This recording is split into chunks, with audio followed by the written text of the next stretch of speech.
everybody, this is Darren Sabedra again with the Bay Area News Group, Mercury News, These Big Times, here with Mike Lefkow. Mike, obviously things are heating up in the high school football season. We're heading into the playoffs in one section, and we're wrapping up the regular season in another. And we're going to start off with the Central Coast section, which wraps up its regular season this weekend. We'll have its football seeding meeting on Sunday.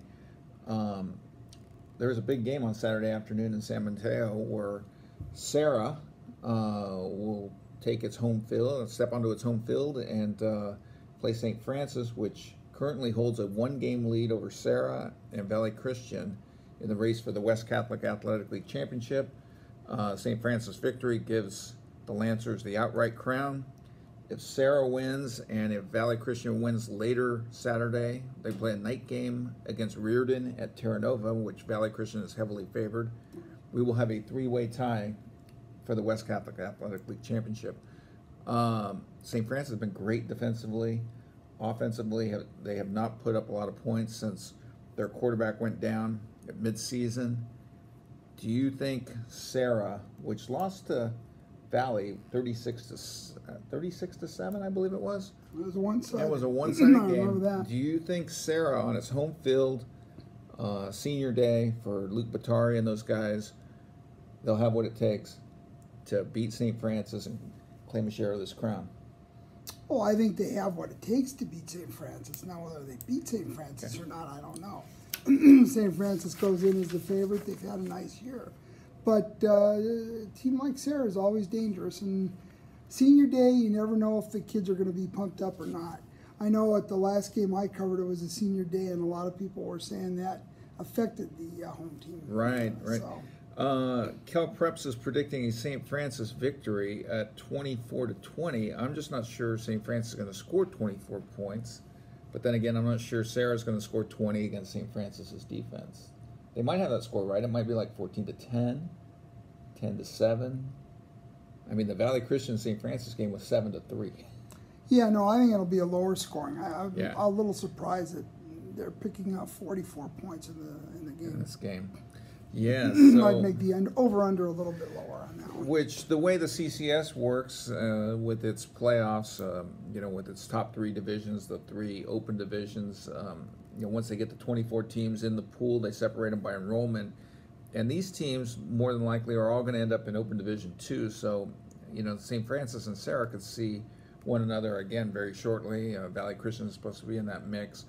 One team that might not be in that mix is Wilcox, which earlier in the season was projected to be in Open Division 2 with these teams. But the way the season has unfolded, we're hearing that if St. Ignatius, which has a smaller enrollment than Wilcox, beats Bellarmine, Bellarmine will be eliminated from the playoffs. St. Ignatius will take the at-large spot, and St. Ignatius, because it has a smaller enrollment than Wilcox, will end up in I believe, Open Division 3, but the way it will work, it will push Wilcox up to Open Division 1 with Menlo Atherton, Palo Alto, Milpitas, Los Gatos, Salinas, those type of teams, and they will avoid having to go through the Catholic League to get to a state game.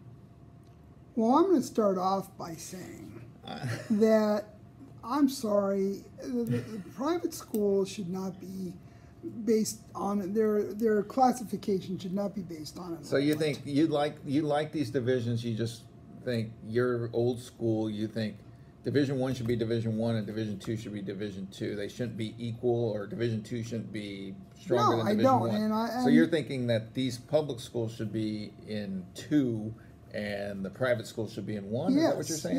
Yes. So it's just the word. It's just the number that's Well, I mean, Division 1 is supposed to be a little bit higher than Division 2. Not in the CCS's eyes. Well, the CCS has different 1, 2, and 3 are supposed to be equal, although we all know they're not. That's the thing. And I mean, hey, if Wilcox can play Division 1, it looks like it would be a great division with all those other teams you mentioned. A lot of good football, a lot of good public school football programs, and that would be terrific. But I still think that So do you think should not be if you're Wilcox, do you want to be in that division, or do you want to be in the division with Valley, which a team they beat? I did a little research. I got a story coming up on Wilcox this week, and in the Max Preps era, which started in 2004, Wilcox was 0-9 against WCAL teams until beating Valley to open the season 10-6. Well, truth be told, my guess is that if you're the coaching staff, you would prefer not to be in a division with all the West Catholic teams. If you're the players, the kids, teenagers, I get the feeling they wouldn't mind, because I think that I think they want to get to state. They do state. Although they're going to have to go through MA, but they're going to have so many points. Remember, 2 of the 3 in those 3 divisions, 2 of the 3 runners-up move on. If Wilcox makes it to the final at 12-0, they're going to have enough. They're going to have enough points on the 10-0 record in the regular season that they don't even have to win the division. They just need to get to the final to make it to a state game. Well, but I think players being players, they always want to play the best team and see if they can beat the best team. So I don't think they're sitting there saying, "Oh man, we don't." I think they're thinking also that MA could be a great game if they made it to if they played MA in the final. Oh, that would be a terrific game. Right. But I think Wilcox in Division I would be a lot of fun to see. Right. And Wilcox in Division II would be fun to see if they could. Did a little research on the CCS site, and by my count, Wilcox has not had a 10-0 regular season since 1977. Wow. Their last undefeated regular season was 1991 when they went 9-0-1. Did not win a CCS title in any of those 4 years in which they had undefeated teams. But they have won 2 CCS championships, and those were under a guy you know well, Eric Volta. Yeah, Eric Volta. He's now out here in East Contra Costa County. Right, he's the superintendent of Liberty School District. And I remember him from his playing days. And he tweeted out that, for selfish reasons, I think he tweeted this out a few weeks ago, that it would be great if Liberty and Wilcox ended up in a regional. Oh, I'm sure he'd love to see that, yeah. Yeah. No, I can see why he'd like to see that, the school that he coached against the school that he superintended. Although a projection I saw recently had, I think it might have been Cal High Sports, Mark Tennis, who does great work for years and years and years at Cal High, I think he had St. Francis and Liberty playing in a regional. That would be a good game. St. Francis's defense against that offense. Yeah, it would be a good matchup. I think Liberty's a little better team, but no, it'd be a good matchup. Have you seen St. Francis's defense? No, I've heard about it. Pretty good. Yeah. They're pretty good. So. No, that would be the best defense that Liberty's run into. Although, Pittsburgh isn't bad. Right. Yeah. So, anyhow, a couple other games to watch. Who are you taking in that St. Francis Sarah game? St. Francis Sarah? Oh, good question. I'm going to take... I've been there on Saturday afternoon games at Sarah late in the season. The only team that I have ever seen, I think, beat Sarah in a late season Saturday afternoon game was Los Gatos. Wow. With Drew Brown and Joey Wood. They went in there in the first round of the CCS Open Division playoffs when the CCS had a real Open Division, the top 8 teams, and they hammered them. Do I see that happening Saturday? No. I think I'm going to say Sarah wins it because I just think it's so tough to go through the Catholic League undefeated, and I think we're looking at a 3-way tie. Same here. I think Sarah wins. And now that we've said that, St. Francis is probably going to be real fired up. And Patrick Walsh is probably going to call you. Or he'll call you. Well, no, he's not going to say anything. But no, I have felt for a few days that Sarah's going to win this game. I don't know why. I think Luke Batari is going to have a big game. It's his last one as a senior, last regular season game. I think Sarah's going to pull it off. Right. I think that too. I don't know. If Sarah gets a couple quick touchdowns, I just don't know if St. Francis has the offense to. Right. Yeah, they've struggled against teams, to score points. And I don't know if that's by design or what, but even last week, I think it was 14-7 in the third quarter against Mitty. I think this is just a game that the Sarah, by and large, has had a little bit of a disappointing season, and this would be a chance to kind of rectify some of the stuff that's happened. Right. One division to keep an eye on, which is also an A division in the CCS, is the Mount Hamilton division of the Blossom Valley Athletic League, where it's possible 5 teams could finish tied for first. All that needs to happen is Oak Grove, which last week upset Lincoln, which had been undefeated in the league, loses at Live Oak, which is very possible. Right. And if Lincoln loses at Piedmont Hills, and we know how many points Piedmont Hills can score, that quarterback does it up on the ground and through the air. And if Leland beats Westmont, which has struggled through the league, you're going to have all of those teams with 2 losses in league. They're all going to finish 5-2. I think Lincoln wins. You think Lincoln beats I think Piedmont Hills? Lincoln beats Piedmont Hills, yeah. And then, as we discussed in last week's preview, they will then take the next 3 weeks off and get ready for that big bone game. Which, you know, I don't even want to bring. I mean, some It's true. traditions. It's true. It's true. I mean, Lincoln should be in the playoffs. Yeah. And if they go out and win and beat Piedmont Hills, it would. I mean, I'm sorry. It's a great tradition, and with all due respect, I did not go to high school in San Jose. I went to San Jose State, but I did not. That school is old. Both of those schools are. Oh no! I remember when I was down there. But I mean, the thing is that Lincoln deserves to be playing for a championship. Not. I mean, I'm sure this is a great traditional game. I wonder if most of the players on these teams really. I haven't even looked at Lincoln's enrollment. Where would they end up if they were in one of those 3 open? Would they end up in the middle of the division and have to go through St. Francis? Well, they might, but I mean, yeah. You'd still like to see, after a season like they've had, you'd like to see those kids get a chance to play for.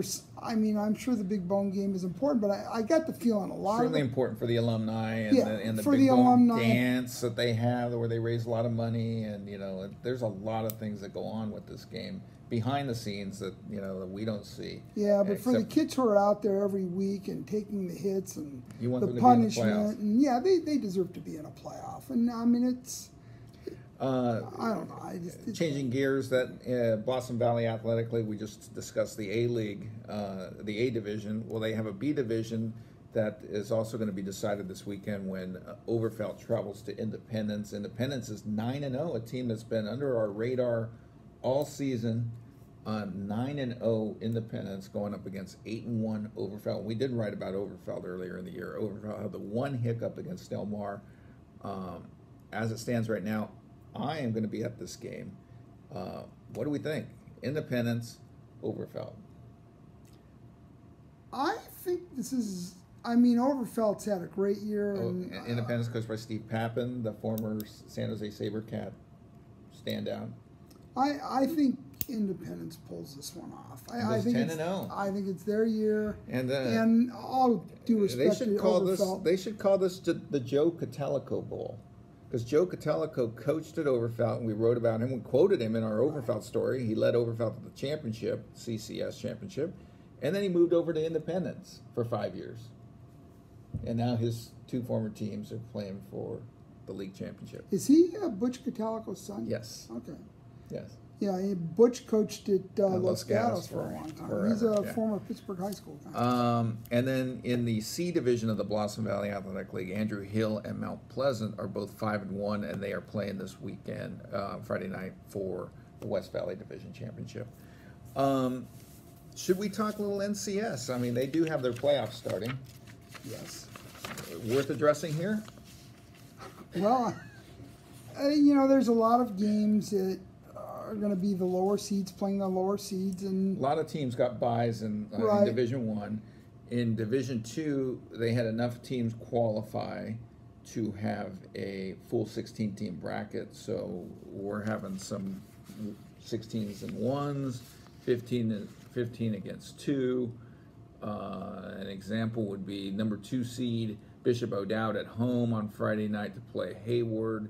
And Cal Preps is predicting 41-10 for Bishop O'Dowd. That sounds about right. I don't see that being a game. Are you going to any of these games? Well, I mean, the game I'm looking at would be Miramonte Alameda at Alameda. Miramonte is the 5 seed, Alameda is the 12 seed, but Alameda hosts the game because they won a league. They won their league. Division. I don't like that rule, but no, I mean, I'm not a big fan of that. I guess I was talking to Curtis Pashalka before we came in here, and he tells me that changes after round 1. So round 1 is the only round where you'll have a number 5 seed traveling to a number 12 seed. Well, I mean, I don't know why it has to be different in round 1 than it is in any other round. I mean, and again, this is nothing against Alameda. Alameda had a nice season, but if Miramonte is the 5 seed, why shouldn't Miramonte be the host team? I mean, okay, Alameda won the one of the divisions in the West Alameda County Conference. Right. But it was the lower of the 2 divisions. Miramonte played in the higher of the 2 divisions in the Diablo Athletic League. And if the seeding committee felt that Miramonte is 7 seeds higher than Alameda, then Miramonte should be hosting that game. Right. Oh, I totally agree. I thought it, when I started looking at this stuff a couple of years ago, I thought it was kind of silly to see 12s hosting a 5 or, whatever it is. Well, I mean, again, they go with 6. their criteria, but sometimes the criteria, just like traditions, Right. traditions and criteria have to change sometimes.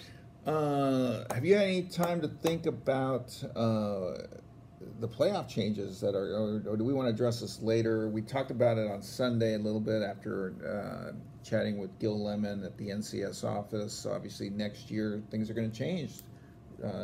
Runners-up are no longer going to be allowed to move on to the state playoffs, and the NCS is going to have a sports advisory committee meeting in early December, and then Gil told us that the section could make a decision at its board of managers meeting in late January at the earliest possible, that it could be tabled until a meeting in late March.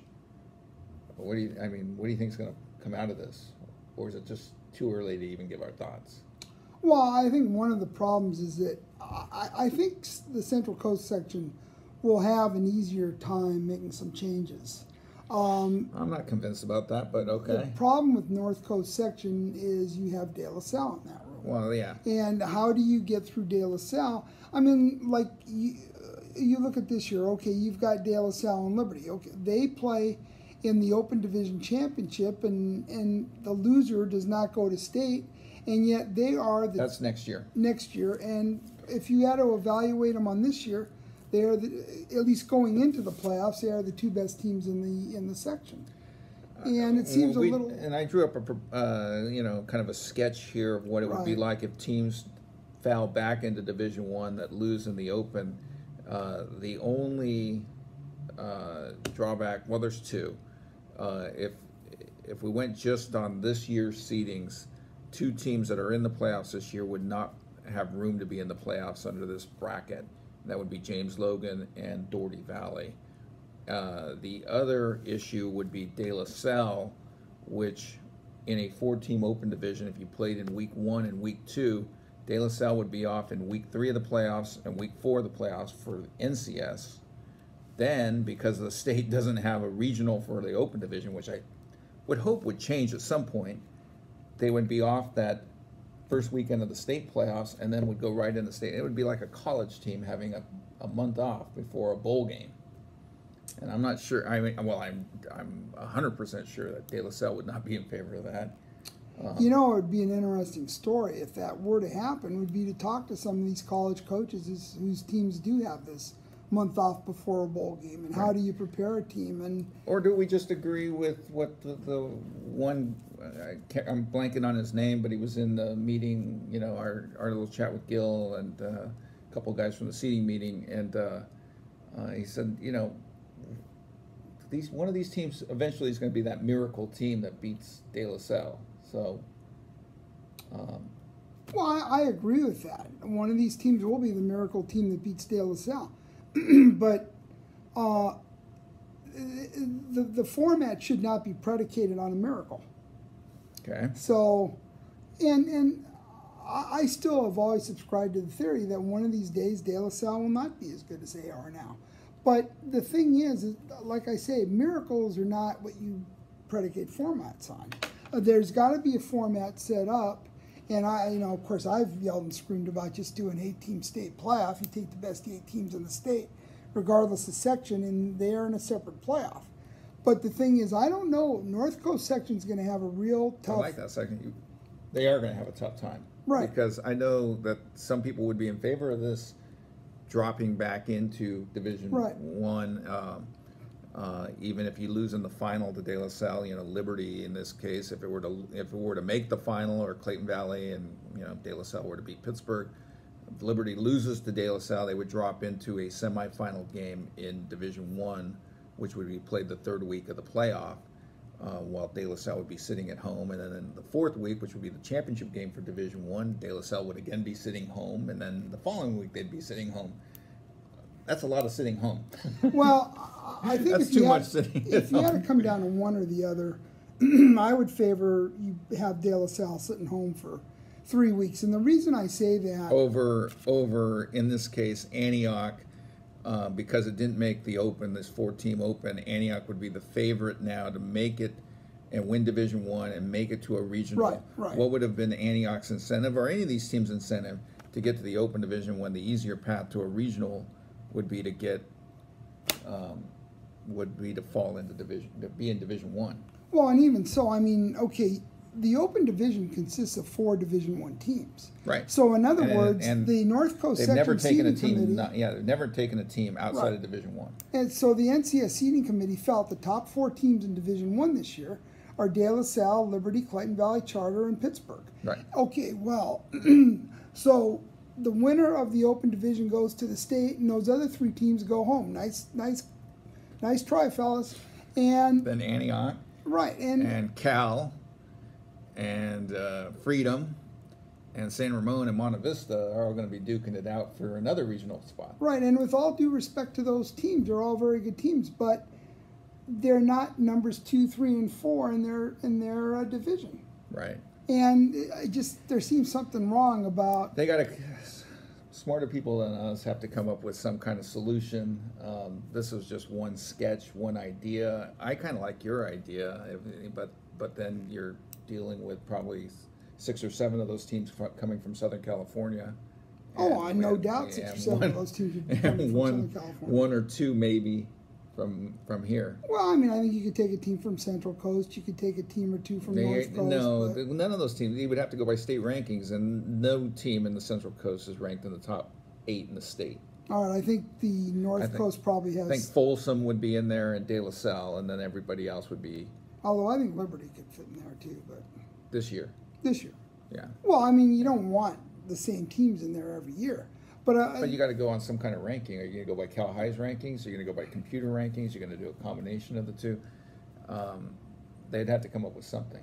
But I mean, Southern California is sitting back there going, and they're the, I don't know if this is true, but from what I've heard is that they're the ones who didn't want runners-up going anymore, and they've got their best 16 teams in one bracket playing, and 15 of those teams do not get to go.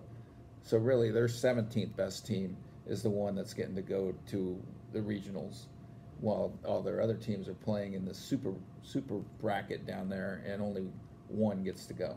Well, I mean, I think all the divisions are fine except for Division One.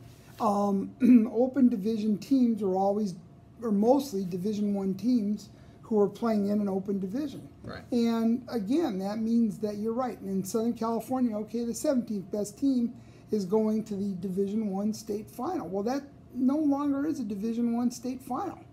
I mean, it might be entitled, but I mean, seriously, should the number 2 team in Southern California be staying home while the number 17 team is playing for a state championship? It happened last year. Where was St. John Bosco? 2 wrongs don't make a right. Where was St. John Bosco? Where was Mater Dei 2 years ago? No, I understand that. Where's Centennial Corona been since 2015? Doesn't make it right. Right. I mean, you're either if you're considered one of the top 4 or 5 teams, then you shouldn't be staying home when the number 17 team is playing. Right. Especially if you're all Division 1. And now we're seeing it in basketball, where they take the top. Remember how they did it? Division 1, it was like the 16. You're 16 against 1 in Division 1, and then the 17th team, is it the top seed in Division 2? Because as you know, one coach told me all the rings are the same. They all look the same when you win a state championship. Doesn't matter if you're in Division 5 or Division 1. Well, but I mean, again, I don't know if I agree with that, but Division 5, it's a smaller school. Right. It's a smaller level football or basketball program or water polo or volleyball or whatever. But I think if like I say, to me, I would get rid of this whole thing and just do the top 8 teams in the state play for the Open Division Championship, and then everybody else goes back and Does their thing? does their thing, and that way you don't have the number 17 team playing for a state championship and the number 2 team going home.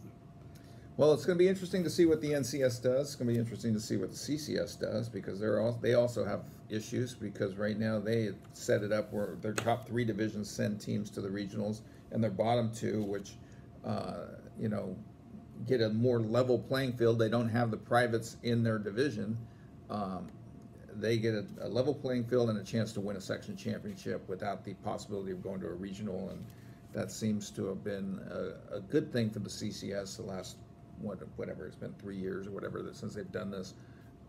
Now that will probably go away because I don't think the CCS wants to go from sending 5 teams to only sending 3. Right. So, No, they both have some difficult decisions to make. right. That is a wrap here, unless you have anything else to add from lovely Walnut Creek. Nope. First round on Friday for NCS. And some interesting. That Sarah St. Francis game is very intriguing. That is, and Vitas Masika will be there. Be sure to check out his coverage at mercurynews.com, eastbaytimes.com. Sign up for the newsletter. Also, we are now advertising that you can get a subscription. You know, the newsletter has a bunch of links that if you don't subscribe, you get what's in the newsletter, but you don't get to go beyond the newsletter. Now for just 12 cents a day, 12 cents for a whole year, you get everything in the East Bay Times and everything at mercurynews.com. So, sounds like a good deal to me. Yeah, so, you know, that little spare change in the car, 12 cents a day. I think it's only like $43 for the year. No, Something like I mean, that. it's a great deal. Yeah. Anyhow, that is a wrap.